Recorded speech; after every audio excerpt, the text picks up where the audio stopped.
do not do an employee survey if you're going to do nothing with the information you get from your employee survey.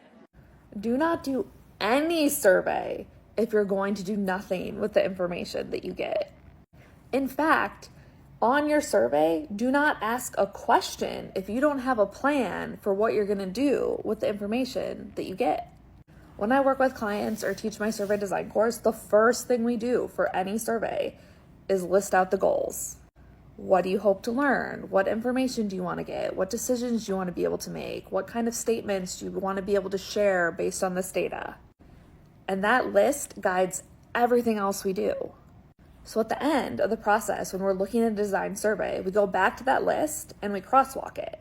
And if there is something on that survey that doesn't map to a goal, bye, it's gone. We're not asking that. And if you're thinking like, oh my gosh, Kirsten, like, what's the big deal if we like ask this question and like we don't do anything with it? Like, whatever. It's not whatever.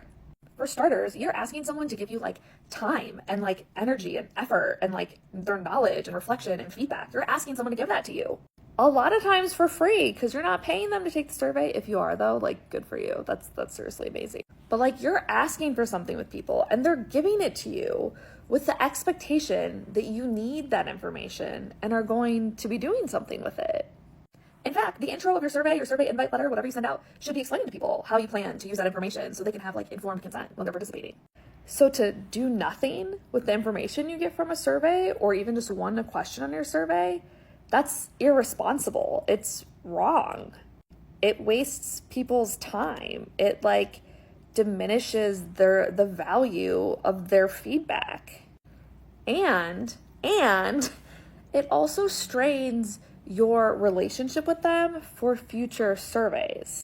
If you never do anything with the feedback that people give you and keep asking them to take surveys, do you think that they're going to continue giving you feedback? I wouldn't. I'd be like, well, I answer this question every single year and you never do anything with what I share with you. So like, why waste my time?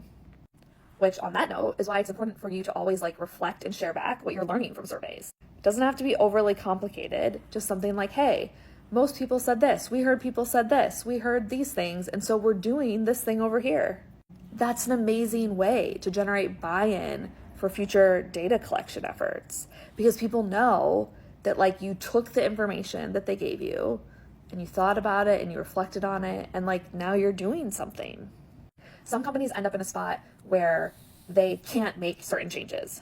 Like they don't have the power to change certain things.